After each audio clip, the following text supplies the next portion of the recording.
Good morning and once again, welcome. It's your favorite talk show on TV. Now, while it's time for Jasiri, it's so unfortunate because we can't be here today. I got the ladies all dressed up, but we have live coverage coming up right now. So stay with us. You'll get more details after the break. They said, We got you. I got blessings anyway. Blessings was just like, what's this? I didn't see that. Blessings don't like work. She doesn't. No. But she doesn't like thinking she has to work and then finding out that she doesn't. That's it. Like, I would rather just be at home and be like, don't come to work. Why would you be at home? What would you be doing at home? Why would you be at home today? I would schedule you. Why? Why would you be at home today? Anyway. I know why. She just did up her kitchen. So she likes to stay in there and look at things she would never cook. Because it's ching ching. Oh my God. Ah, wow. I would have you know that I have not bought food since Sunday when I set up my kitchen. And you did shock us. Did you lie that you made beans? No, I didn't lie.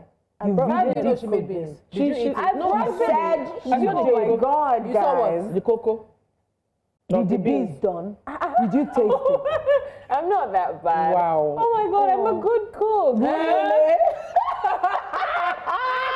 You can call my brother and ask him. The only problem is He's your brother. He's loyal to you. Have you seen Victor? No, in public. Victor is loyal to anybody but me. So, like, the only thing is, I can cook, but when you see me in the kitchen, it's shocking. Yeah. That's the only thing. I don't like to waste my time in the kitchen. You play music while you cook, Abby? Yes. Or she's talking to And I Ashley. watch And you a should movie. see the way she Or she'll put be up telling her Ashley, I'm just pantry. about to add a little salt. Yeah, I think, welcome to my YouTube channel. Yeah. And she even color-coded. The green stuff, the yellow stuff. She color-coded. How did you notice I that? saw it. She showed me. She forced me. First time you're She saying forced that. me to observe it in her phone. I said, no, I don't want to see it. But she said, no, Mama. The person that wasn't forced did not notice the color coding, but you But did. you noticed it, and I was looking. I was admiring what I saw. Yeah, I And you saw all the noticed green color- stuff. Then I told her, don't eat this all the time. Make sure that you're mixing and matching and putting veggies in your food. Okay, You I'm know ready what to move on veggies now. are. Oh, Jesus. She knows what veggies are. Because, ladies, we're still here. We just wanted to give you a little tease because it is, of course, the first of a new month. Happy new month! Happy New Month. It's my birth month. What's the plan? What's the plan? Things are hard. Happy new month, everyone. And happy Eid to our Muslim followers. We hope you are enjoying the public holidays. And like those of us who work, even There's on still public holiday today. Yes, there Yes. is. Oh, Ebotolu, you usually do lovely things for us public holiday. I have Where not are you going been with in the that? spirit. Where are you Oh, going with that? No, my family is even tired of me. I just go home and I'm just, I don't know. But because you had the cold, so you were Yes, it just under feels, the I weather. feel No, slow. Tolu is not inspired. When Bless she's you. inspired, God. she goes, wow. Is that you coming? Please stay with That's me. me not being cared for. Tolu left it, and this is the first time I'm sneezing. It's actually the first time she's sneezing. Yeah. Please, blessings, let's move along. all right. I'm Now, worried. as long as the road is free for me on holidays, I think I can live with that because in a few minutes, I'm in and out of the office. Yeah. Oh, who wrote this now? Come on, you have to say that. But anyways, I have a question. Tolu, what is April Fool's Day? How did it come about? You know what I'm asking you? Yeah, Because historical. she's the one that told me about Mothering Sunday and destroyed it for me. Yep. She always educates her With all due mind. respect. She's the one with the stats. Story, Remember, with all due respect. It's not good. So I don't lose my job. Respectful person on this table. Do you know, I went home and I told my husband what you said. What did she say? She said, with all due respect, ma, you... Let me not finish it. No. Yes. Do you see? With all due respect. Wow. I went home and I told my husband. My husband is waiting to have a conversation. So you know what I'm saying, with all due respect, you know? What we were talking about is April Fools. I don't know why she's asking me. But anyway, I have an answer for you. I knew it, I of actually course. do know. What does Tolu not Hello, concentrate. One house. Thank you very much. We should play I used to be a concentration teacher. game. You know I used to be a teacher. This is the most unserious episode. This is holiday. This is how we holiday. So we're trying to bring the holiday spirit. And our GoTV people, they are probably cooking rice this morning for And nobody was sent to us. chicken. And chicken. They used to send me food on radio. Yes, so. That's how I first tried ukpang. Fresh. God.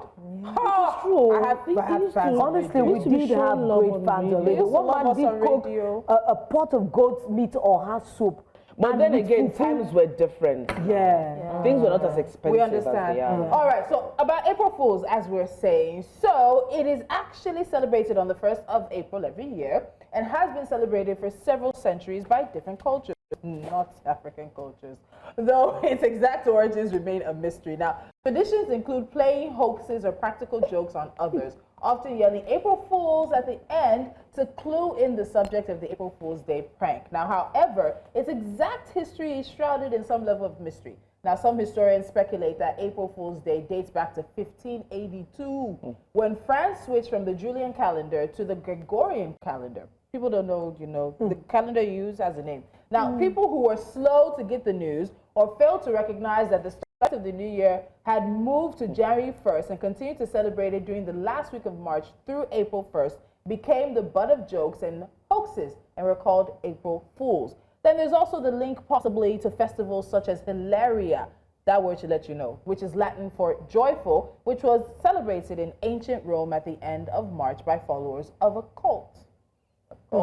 There's also speculation that April Fool's Day was tied to the first day of spring in the northern hemisphere when Mother Nature fooled people with changing, unpredictable weather. So basically, take your pick.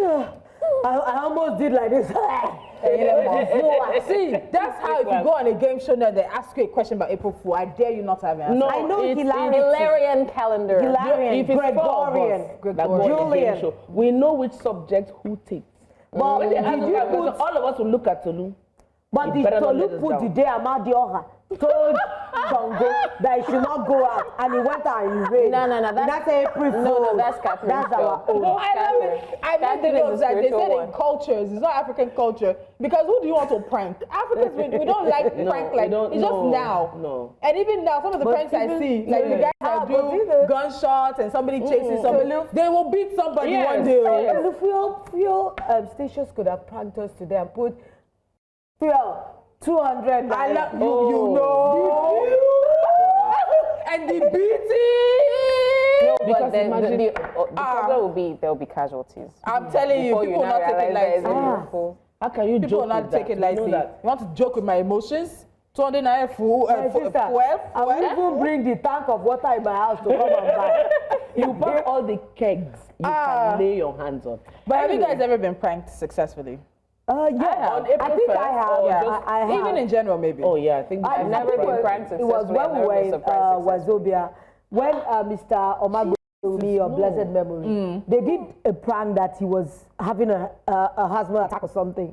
And everybody rushed there. It was really, I didn't find it funny though. So I think that's the thing with jokes for me. Even you as the prankster find it funny, but the people who are the butts of the jokes, I think if they don't find it funny, you need to question just how funny it is. Well, people's tastes are different, and on this table we learn every day. And that's one part of the things that we're sharing with you today. Something else that was very interesting happened, and that is that Alma Asinovi, do you remember her? Yes. Our hot topic special guest. She has successfully set a new world record for what? The most signatures on a single piece of travel memorabilia, which was the Nigerian flag, of course, which she took with her when she attempted to break the world record for fastest travel to all 7 continents of the world. Well done, Alma. Well done, Alma. We are so proud of you. We are proud of you on this table, and we thank you for sharing with us here on Jasiri. So now, speaking of travel, we know that Nigerians are jackpotting to different corners of the world, and while they're doing that, different countries are reacting differently. One such country is the United Kingdom, what you know as the UK. They last year restricted foreign students from bringing their families with them when they went to study. This, of course, didn't just affect the people who went to study. It affected Nigerians, it affected also Indians, it affected Chinese, it affected other nationalities of foreign students. Now, the UK may be facing the consequences of its actions. Blessings. Now, the University of Lincoln in the United Kingdom has joined other universities across the country in urging the government to ease visa restrictions for international students. The restrictions, introduced at the start of 2024, prevent some international students from bringing their families with them to the UK. And while the government argues that these measures aim to curb immigration, the university disagrees, attributing a 51% drop in international student enrollment to these policies.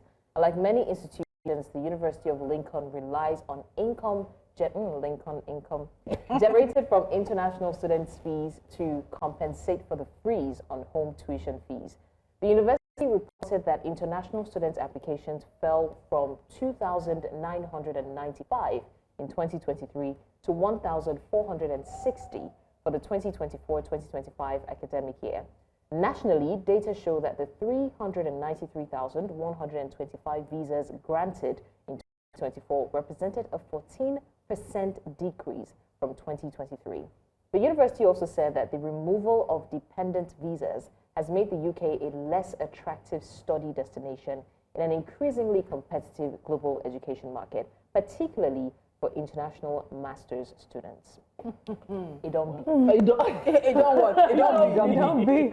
It's true now. You take a decision. And every country is, of course, entitled to set their decisions. Yeah. But the decision you had then for some of the prices were to subsidize for your own people. Let's put back the tuition fees on the screen. But it was to subsidize for your own people. Now you've kicked the people who are paying these massive amounts of money out. And your universities want them back because they're struggling. So for the 2025-26 academic year, they were trying to peg tuition for UK citizens undertaking a full-time undergraduate degree at about 9,000 something and accelerated degrees at 11 something. International students for that same time ranges from that 11, which is the highest point for citizens, to 38,000 a year. The master's is a little bit lower because it's supposed to be a shorter program. But at the end of the day, you were able to cap the tuition fees for your own people because foreign students came in and were paying literally full price. That's and about 60 million, 30,000. Do you know how much money they... Think about what Alma was saying about visa applications. And then the number of people who end up getting the visa. Yeah. You're making millions off of nothing. You're making... what did you say? Peculiar. Making a killing. Okay. Killing. You're making a killing and people are paying this amount. You hear some people say, if you had that amount of money, why don't you sit in your country and just try to put it to use? I just feel bad for us. I feel bad because all this, is this not glaring? Even if I don't know much about data, these datas are just in your face to show that we are enriching their own economy. We are making their lives easier just because our own leadership has made the country so hard that people would rather suffer this than be here where they can have relative ease. Do you know, the last time I showed Tolu now, when the living conditions so terrible and so degrading, and they're still managing. And they're still managing because management there, at least you are managing and there's lights. You are managing, the roads are pliable. You are managing, you can still find transportation. But look at us, if you enter a bus and they see you, they already attribute your life to poverty. That's very and that's not true. I don't want to drive every day, but look at what is going on in the country. Even feeding. Today, I was telling Catherine that mackerel fish is more expensive than crocodile. Yes, it is. And in my own father's time, mackerel is what they call okweko. They don't eat it. Affluent families don't eat it. It's like fish for the poor. Now you can hardly point. Now they're selling a kilo. Yesterday I bought 6,500 for a kilo of Titus. Was that one fish, 2 fish? You know, and now these fishes that you're seeing, they're very tiny. So maybe like 4 pieces of tiny stringy ones in a kilo. It was 6,000. And you're wondering, the weekend. I hope our government are seeing this for themselves. This is revenue living. Nigeria.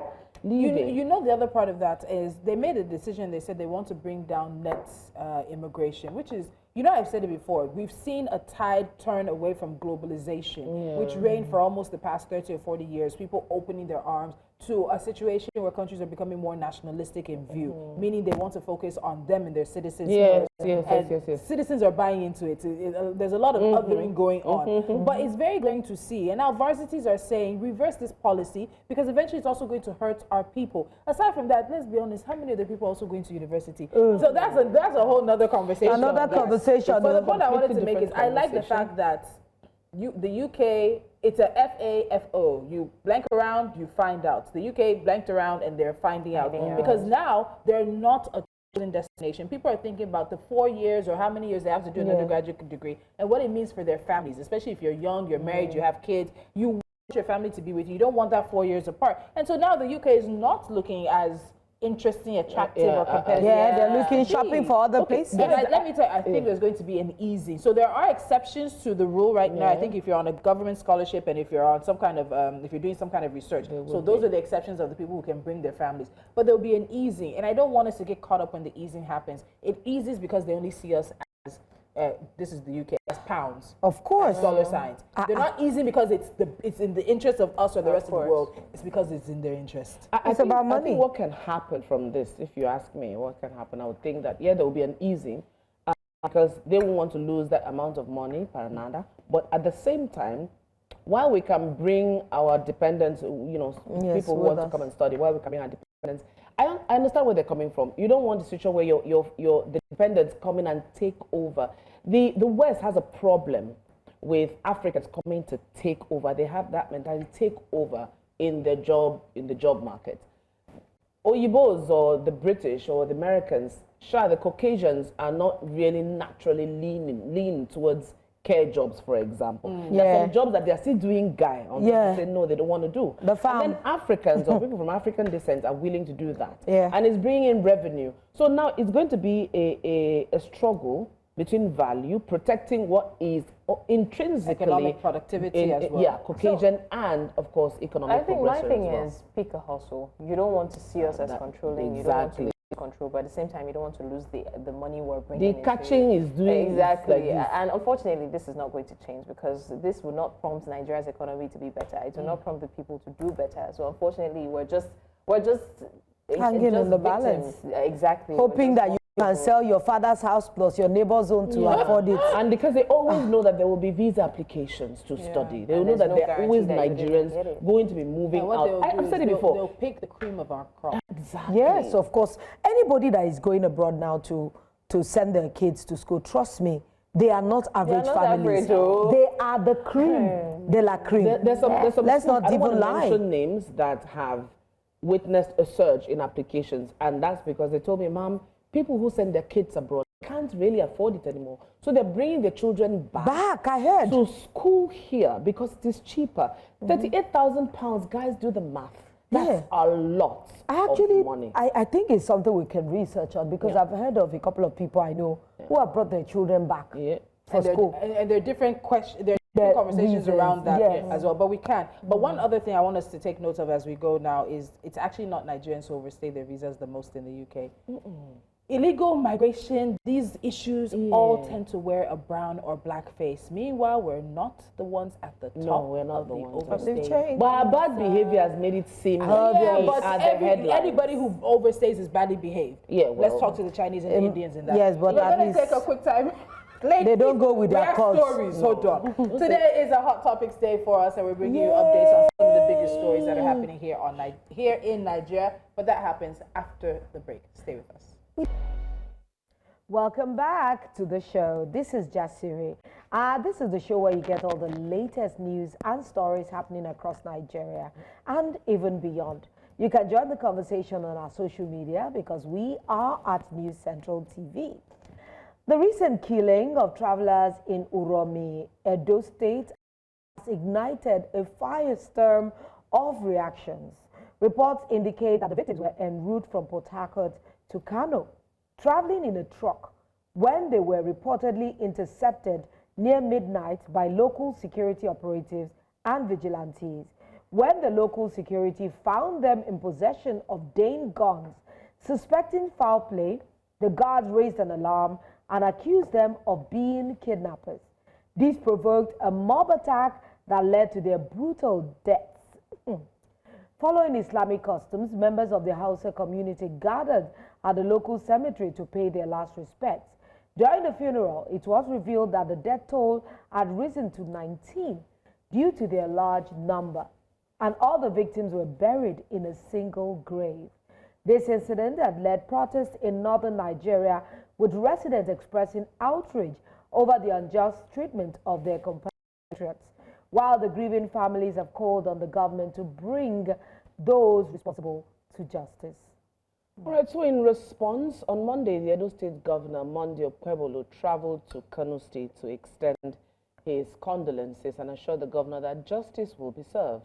He emphasized the state's commitment to prosecuting those responsible for the killings, and so far, 14 suspects have been arrested in connection with the incident. The Edo State government, along with law enforcement agencies, continue to investigate the matter to ensure that justice is delivered and to prevent further communal tensions. Unfortunately, this seems to be a situation that arose in reaction to a spate of kidnappings in the area, as well as a general sense of a lack of security. So sad. Let's see if we have some reactions before we get into the conversation. It's quite a sensitive issue. We heard from the Christian Association of Nigeria, among others. So this is one. Everybody is condemning the killing, but when the people of Edo State were all crying and were at the mercy of kidnappers, nobody heard them. Nobody came to their aid. But now everybody is forming humanity. I commend the Christian Association of Nigeria for boldly condemning the tragic mob killing in Uromi, Edo State. Standing against injustice and lawlessness is the duty of all religious and moral leaders. I concur with the northern senators, governors, and other influential figures in their swift condemnation of these horrific killings in Edo State. However, I question their pin-drop silence regarding the numerous killings perpetrated by Fulani herdsmen in the south. Is it not our collective aim to oppose violence and taking of human lives? We don't expect anything different from them. They have all been silenced when their Fulani herdsmen brothers have been carrying out massive killings in Ondo, Imo, Edo, Benue, etc. So let's see if we can take the statement from the Christian Association of Nigeria as well. This extrajudicial, you're going so fast for me. I'll get you that statement in just a second here. Yeah. All right, this extrajudicial killing is a grievous violation of human rights and a chilling reminder of the dangers of lawlessness. We extend our deepest sympathy to the families of those hunters who now mourn the loss of their loved ones taken in such a senseless and brutal manner. Our thoughts are also with all families affected by recent acts of violence and injustice across Nigeria. These tragedies inflict profound pain and could erode trust in our legal system, highlighting the urgent need for effective law enforcement and the upholding of the rule of law. The government must act decisively to address these failures and ensure justice is served. And that's part of the statement that came from the Christian Association of Nigeria. This is it's a sensitive conversation in Nigeria, and one that we tend to shy away from, but one that has to be had. Yeah. Because while we all sympathize with the loss of lives, we all understand the context and sort of like the situation in which it happened and in which the reactions are now coming about as well. And I saw a video that was so heartbreaking. I don't know if it was the same place where women were lamenting that even women going to farms now, they have to wear 3 or 4 different clothing because when they catch you in the farm, you get raped. And it's just a sad reality. It's a sad reminder that this issue of kidnapping is not going anywhere. The extrajudicial killings is not going anywhere. No. What are we doing about it? I personally even have a problem with all this condemnation online. We condemn. What is the physical action that we're taking to show that just condemning on Facebook? Yeah. And now that people are taking laws into their own hands, sometimes you might have been pushed to a wall, and when something pushes against you again, you just might react. And it might not actually be what was pushing you against the wall that actually pushed you again. This goes to say that, okay, looking at the scenario, it happened in the night, and they were traveling in trucks, and I'm sure they were traveling a lot. Maybe, most of these bus trailers always have more than one person. Let's be logical. And they had Dane guns. That alone can make them feel like, okay, how come you have, and we don't even know how many. For them to react that violently or negatively, there's some things that must have happened and that caused this kind of carnage. And before you know what's happening, lives are lost. And it's like, I'm protecting myself, but maybe these are not the people that I should have protected myself against. But because you are being used to being attacked indiscriminately, any small thing, you are on the defensive. Aside from the indiscriminate part, what you also said is you've been used to protecting yourself. And I think that's a large part of this situation. Nigerians have been used to protecting themselves. Can mentioned it in terms of the lawlessness and injustice. And I always think of what Aisha Yusuf says. No Nigerian is more Nigerian than any other Nigerian, than the next Nigerian. We're all Nigerians. We're all entitled to life, liberty, and the pursuit of happiness within Nigeria. But when you look at certain things, it does make people question. And I want to reference this, the situation of Sunday Jackson. I don't know if you guys have kept up with it. In 2015, he was a 29-year-old farmer and student who was working on his farm when a herdsman herded his cattle into his farm to feed on his crops. Now, Sunday Jackson and the herdsman got into a clash. He challenged the herdsman, but the herdsman pulled out a knife and attacked him twice. While Sunday Jackson was also stabbed, he was able to seize the knife and stab the herdsman in return. The herdsman later died of his wounds. Sunday Jackson has been sentenced to death, and he was charged for culpable homicide and sentenced to death. It has been a story that has made international news, and people are wondering, if I'm not able to get defense from Nigeria's security forces, I'm not also able to defend myself. And then you have this. I'm so sorry, Catherine. And then you have the mob justice that happens because people don't trust the legal system. They don't trust security agencies. It makes it easier when one person says "ole" for everybody to want to take out all their grievances on this supposed "ole." Then can we list the number of names of people who did not get justice for mob violence in the north? People are asking, are we all worth the same? And the fact that they do not have, the fact that there is no security, everybody has to protect themselves. There literally is no limit to how far someone can go. The story that has stuck with me for years is the story of the Alu boys, right? Yes. Everybody feels like they're doing the Alu right 4. And you all of a sudden, from nowhere, they're killed, they're lynched, and you're asking yourself, and till date, there's no justice for them. You're asking yourself, are they just defending themselves, or is this too much? I think Nigerians are walking a very thin rope when it comes to managing emotions, and because the level of work that the average Nigerian has taken upon themselves to be a mini government unto themselves. Say this. The Nigerians have, I think we have, the kind of load we carry as Nigerians because the government has failed us, this is part of it. So Lolo said something really fundamental, and he said we have been used to protecting ourselves for too long. And that's because we don't have faith, we don't have trust in the system. You talk, everybody's coming up with flamboyant words to say we condemn. Like Blessing says, it is more than words. How do you condemn this? It's not as if Nigerians or the government are afraid of the Fulani headsmen, like coming to take the bull by the horns. We know that these guys have been a menace to us. Look at the story of Sunday Jackson. What does he have? What business does he have being sentenced to death? Because he was protecting himself. And everyone says, oh, when it comes to Fulani headsmen, we always have to be careful. First of all, there's a fundamental panic. The groundwork of panic. Oh, the headsmen are coming. Yeah, God. Hey, God. That panic first. And then you see people, guys, look at it. I know it's sensitive, but you look at it, people are coming, you have Dean guns. Whatever it is, it's a gun. There's gun. Whatever, how you want to qualify the guns, it's a gun. You're thinking the first thing we would do, it's like saying "ole" at a bus stop and running away, or somebody runs and they're shouting "ole." They will run after that person because Nigerians are angry. We're battling so much, and leave all these flamboyant talks.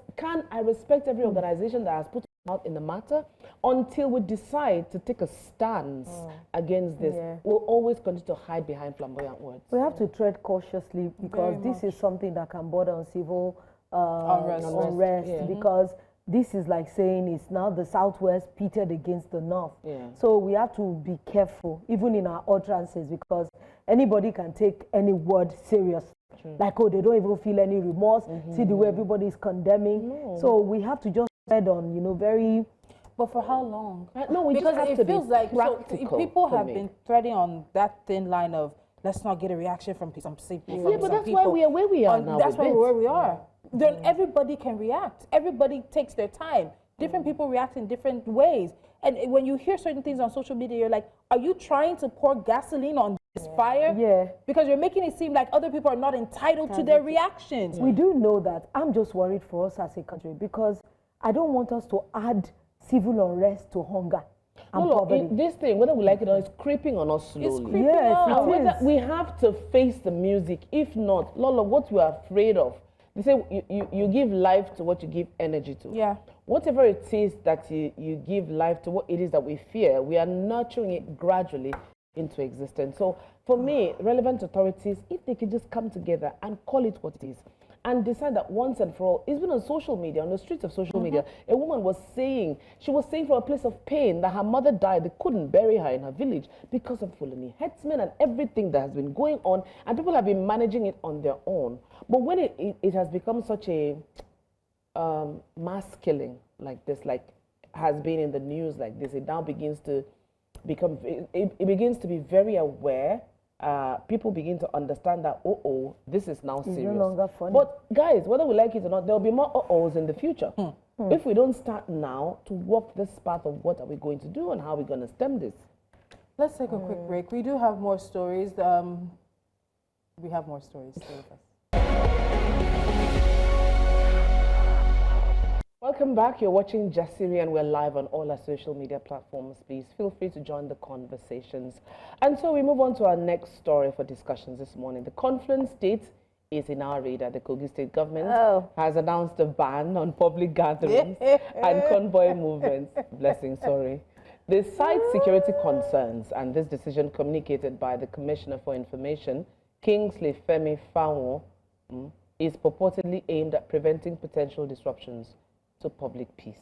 However, the timing of this directive is indeed very timely, as it was made just as Senator Natasha Akpoti-Uduaghan is scheduled for a homecoming event today in Kogi Central to celebrate Edo Fitr with her constituents.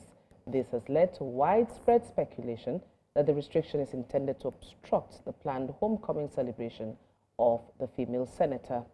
The government, however, maintains that the measure is just necessary to prevent disruptions and to maintain peace.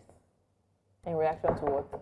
Now, Senator Akpoti-Uduaghan, on the other hand, has affirmed that her visit to Kogi Central will proceed as scheduled. She emphasized her commitment to engaging with her constituents and celebrating the Eid al-Fitr festivities, I beg your pardon, together. This is not this video now. It's not her. This is not live. Just to clarify that. To enjoy the festivities together, now reassuring that all necessary arrangements have been made to ensure a successful event. Now, is this a routine security measure, or does it raise concerns about political maneuvering? What do they call those things? Jam question, ba? Yeah, jam questions. Confluence. I think we should give. I think we should give blessings the first. I really do. Blessings. I really do think so. My darling, The floor is yours. How are you? Why? Shut don't marry a Kogi man. Now we can't be trouble. See, there will be double wahala. Blessings cannot marry a Kogi man. It's not in her But why? DNA. I'm really disturbed at this point. I understand the need for recognition and fame, but we had a plan. It What's the been plan? Better. I don't. Because you would want to ask. I mean, we just talked about the issue of kidnapping and everything. So if we said that the public gatherings has been restricted in these regions where the kidnapping issue and mob justice, it's a different case. This is in response to what exactly? So But the governor may be privy to security details and security information that we're not privy to. please. Have you people been governors before? Have you been chief security officers before? Nigeria is a funny country. And I must commend, honestly, maybe Senator Akpoti-Uduaghan does not know this. There's something powerful about that woman. Because even if they're trying to silence her, it seems that they're giving her more visibility. Her strength is showing, is crushing, is pushing back. And I think it's something that she should be proud of herself for. Because why is there so much clamor? Why is there so much pushback? Why is almost everything is being done to make sure that this does not see the light of day? She is silenced on all fronts. They cannot gather. They cannot do this. Why? I must commend her, and this is not me taking sides. I'm just looking at the person that she is. I don't know her from anywhere. She doesn't know me. But I'm saying the fabric which she's cut off, you know, the doggedness, the woman no degree. Yeah. It's the doggedness. It's in so many ways. There are so many women that would have probably said, listen, I don't want problem. I'm okay. I'm done. It's a lot. I would say it's a lot. I just want to go and stay in my husband's house, stay in the arms of my husband, but she just keeps pushing on and pushing on. I don't know. It's not in good taste, and the timeliness of it all is questionable. Yeah. Why is it now that in celebration of the Edo Fitri and she eats today, Yeah. and then you are not bold or brave enough to come out and say it is because of this? You're saying, oh no, we are just saying it because it has nothing to do with my return. Are we going to say that we're saying that it's completely, I'm the one playing devil's advocate, no. it's completely impossible It's completely for the impossible. government not, what if it is people that actually want to disturb it to make her look But and that's what we hear a lot, because see, this thing that is happening that the governor or the governor's spokesperson has released in Kogi, we've seen it done. It is a typical page out of the Nigerian politicians' playbook, especially when they're at that level where they can control certain aspects of What are they saying? protest. So if there's public gathering, how about Eid prayers? Are they going to stop that also? She's raising her hand. Yes, please. As a last year, I could not travel to go and see my mother because that place was literally a kidnap hotspot. This did not come up. Yeah. The restriction of public gatherings did not come up. People were being killed in Kogi State. The road leading to Okene, leading to Ogure, leading to Aingba. Different stories of killings. This did not come up. This is misplaced priority, if you ask me, because if you really wanted to do this in the interest of the people and for the safety of the people, you would have put it in up the place security. when it was heated. Not now that there's no trigger at all. So like I said, it's in bad taste. I don't know how we are. For me, it doesn't make sense. And I'm in that space where my body is hot. Let's call it what it is. It's not making sense. It's not making sense. How about Muslims say that this is against them, that they are trying to stop their celebration, their constitutional right to gather. Because this is Eid celebration, and part of Eid means visiting families, having parties. Must we visit Natasha Akpoti-Uduaghan? I love playing devil's advocate. Please, let's take reactions. At this juncture, every well-meaning Kogi indigene should stand up for Senator Natasha. I'm convinced she's fighting for a just cause. He doesn't have the power by virtue of the 1999 Constitution as amended. Freedom of movement and assembly is a fundamental human right as enshrined in the Constitution. Constitution. Steadily, democracy is being destroyed. Everyone will get a fair share. It's either you feel it, you smell it, or you taste it. It will go round and touch everyone. Dictatorship unveiling in different parts of 2, 3, 4, right before everyone's eyes. The governor is acting on security reports. It's his ultimate responsibility to protect the people of Kogi State. When the coast is clear, Natasha can come home. I advise Natasha and her followers to be law-abiding in the interest of peaceful coexistence. I see nothing wrong with Kogi Governor Ododo, APC Governor, banning public gatherings in his state. He has the right to do so. Let Senator Natasha take her homecoming elsewhere. Please tell me where. She's deemed by some people as a hero with zero evidence to back up her claims. I like what is happening to her. Other women will learn lesson not to be accusing people wrongly. There's always a consequence for it. Listen to yourself. See how you even wrote it. C'est ça, no? Listen to yourself. Read it again. Let's add a layer to this. If we can, I leave it some lessons to add the layer to it. Okay, so Breathe deep. we know that lately the political landscape in Nigeria has been dominated by either the Wike versus Fubara controversy or the Senator Natasha Akpoti-Uduaghan versus Senate President Godswill Akpabio controversy. There are almost daily developments in both stories. We've just given you an update coming from Kogi. But there's one more update on this matter that we should just take a few minutes for. Oh my God. It seems, and I'm happy because, okay, still Kogi. It seems Senator Akpoti-Uduaghan is not the only senator facing recall. A petition has emerged from constituents in Edo South that are pushing for the recall of Senator Neda Imasuen over allegations of corruption and his alleged involvement in the sexual harassment case against, back to Kogi State, Senator Natasha Akpoti-Uduaghan. Now, they have formally filed a petition stating that they had lost confidence in their senator. The allegations include abuse of office, betrayal of public trust, and corruption. They're also calling for his prosecution over his alleged disbarment by the New York State Supreme Court in 2010. Now, in 2010, Senator Imasuen admitted as Neda Bernard Imasuen was permanently disbarred by the New York State Supreme Court Appellate Division, Second Department. Now, the disbarment was due to professional misconduct, including allegations of fraud, misappropriation of client funds, and failure to cooperate with disciplinary authorities' bad behavior. Now, given the international scope of these allegations, the petitioners are urging Interpol to conduct an independent and thorough investigation. During a press briefing in Benin City, representatives from 5 out of the 7 local governments in the senatorial district emphasized their demand for credible, accountable, and transparent leadership. Senator Imasuen, who chairs the Senate Committee on Ethics, Code of Conduct, and Public Petitions, faces criticism for the absence of constituency projects and for distancing himself from his constituents. The petitioners have issued a 14-day ultimatum to the Nigerian Senate, the Independent National Electoral Commission, and anti-graft agencies to take action. And it is nice, or it is necessary to also say, he is a member of the Labour Party. All right, so in response, Senator Imasuen has dismissed the allegations. He has described the recall effort as a politically motivated ploy sponsored by external forces. He said this while speaking to journalists in Benin City, alleging that individuals pushing for his recall were financially induced and had been taken to Kogi State for briefing on how to execute their agenda. In what he described as an internal Edo State political affair, he expressed his disappointment over Kogi State's interference, stating that such involvement was both unnatural and monetarily motivated. He also defended his tenure as the chairman of the Senate Ethics Committee, emphasizing that he had always acted fairly and within Senate standing rules, pointing out that the petition originally brought before his committee focused solely on parliamentary conduct, with the sexual harassment allegations surfacing later.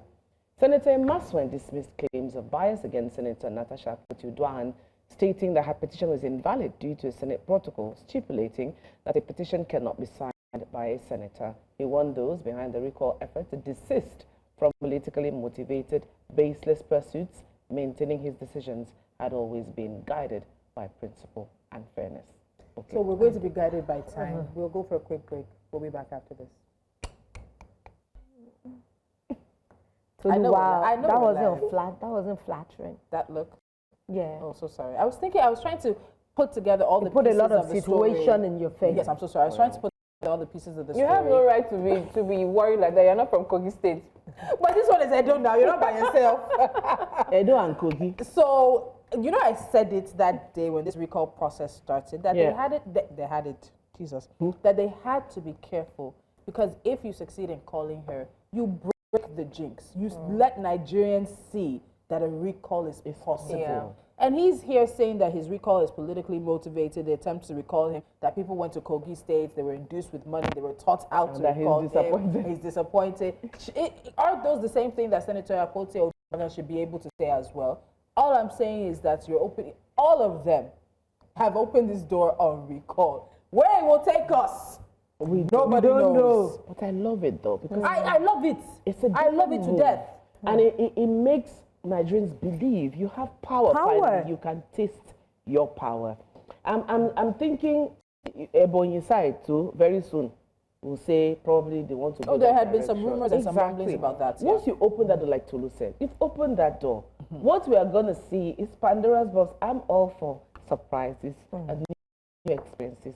So let all of us follow that route. If Nigerians feel that if someone elected that they elected, elected is not performing, come back. You have the right to say it's okay. They come back out. You know what I feel? I feel like at first this recall was not a threat because it was Natasha Akpoti-Uduaghan. So nobody was saying anything about it. Yeah. You know, INEC do your work. You think she should go, let her go. But now that it's beginning to look like a domino effect, you now start hearing the recall, according to Constitution, this shouldn't just be by anybody. It should be this, it should be that, and then they will now start adding and tweaking and thwarting the Constitution because it has now become a threat to them. So we'll see how it plays out. Because I know that if it's no longer tilting to their favor, they will fight the Constitution. Of course. And I like how they select some part of the Constitution that works for them. Remember last week when we were having this conversation about the recall and how we noted that one of the criticisms of the manner in which you can recall in Nigeria because of the verification and then the issues around voting is that it could be manipulated.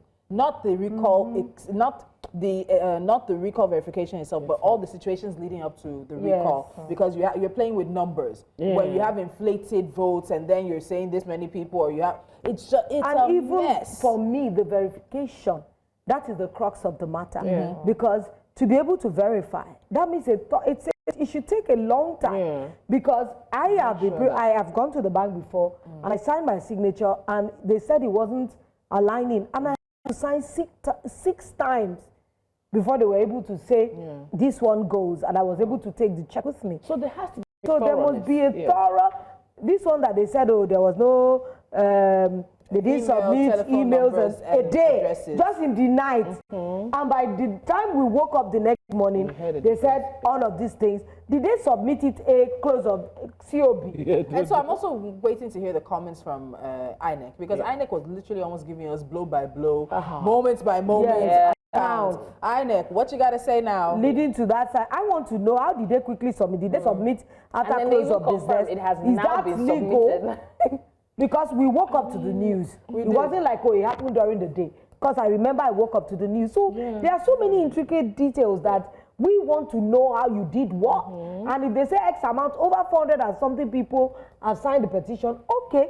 Who are you? Where are you? Who Where are do you? live? Where are you? Where's your voter How card? do we see your voter card? Are To be you able to linked to this verify. constituency? Let's take some reactions to this, because it is a story that many people had one or two things to say when it broke. Nigeria, one of the few senators that didn't rig their way to the Senate because he doesn't support the wicked act of Natasha accusing someone without evidence. You want to punish him. And I have something to say about this Alex without evidence. Akpoti. Bravo, this is a welcome development. Not only him, all those that wrote a petition against Natasha. Very soon, people will go from their constituency to Abuja to physically recall their representatives back. And you know, I want to say something about this without evidence. We saw it on this tweet, and then I think we saw it on the previous tweet about Senator Akpoti-Uduaghan. If she tendered any form of evidence in any way on social media, it's the same people who would tell her that this is not a court of law. So as of right now, until there is a tribunal or a court or whatever, a panel where she can sit down and present, we're not really going to get any evidence other than the court proceedings that we see sometimes. And that's not the way to do it. And I'm happy that if she has the evidence, she's keeping it close to her chest, and she's only going to present it hopefully at the right time. But at the end of the day, that is why we've been calling for an investigation. An investigation will get us to the point of evidence. Honestly, there's so many. This is like it's like a soap opera, and you are watching season 1, season 2.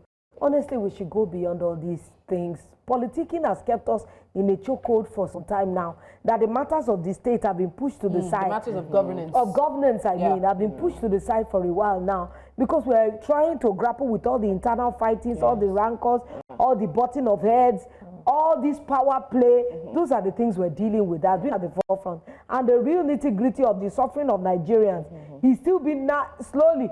The issue of naira and pounds and dollars has pushed our fuel up. Nobody's talking about that. NEPA is doing the most. Everybody says remove them from Band-Aid. They don't want Band-Aid Everybody anymore. is doing the most. Now it's even worse because now they are giving us a low-grade light that can actually pop all your electronics. So there's so many issues that are we now not knowing that we have impending rain? That means the potential of flooding in Lagos is still very, very key. Those are things that we're supposed to be focusing on and doing everything in our power until all these things comes on us at the same time. There will be like in a quagmire. Everybody will be like a mudslide trying to find a way to get out. Honestly, Nigerians, sometimes our priorities, leadership, our priorities are misplaced. We focus on what is not important to the detriment of the people that put you in these big seats. Like you know, as she says this, I'm just thinking back to some of the bills that were being discussed last week in terms of constitutional amendment. There's a bill to return Nigeria to parliamentary system. Oh, God. Where are we going? There's a bill to limit the age of presidents and governors, I think, to 60. It sounds good, but we know the country we're in. And then the other bill, so the one that Breakfast was discussing this morning, a bill to penalize Nigerians for not voting. I think Like, they want to beat us. So it feels like these kind of bills, you're looking at you're like, why? What are we doing? It's not going, if you a parliamentary system, you really think that the governors and our president are going to give up a presidential democratic system for a parliamentary system? We'll have a prime minister. Like, it's definitely for me, whatever grandiose ideas and bills that they want to flower and be flamboyant about, Sava, my own is in este momento as Nigerians. Is it what is doing us? Are these things, these are the things, are these the things that will change the lives of Nigerians in a heartbeat? So when I hear all I'm saying that, God, our priorities are warped, and I feel if Nigerians choose what to give life to on social media, the government will realize, federal, state, local governments, at whatever level, they'll realize that, okay, it's like Nigerians have seen the light. It's not everything that's dropped on our laps that we must engage in. No, sometimes let it fall on the floor, look at it and keep moving. That's Nigerians. But we gotta go. We gotta go. Before we enter gear 4 or 5 on this, it's been a fantastic conversation from all of the top stories happening here in Nigeria. We will be back with you 10 a.m. West African time tomorrow to give you more great conversation and great stories right here on Justice. Do have a pleasant last day of your holiday. Yes.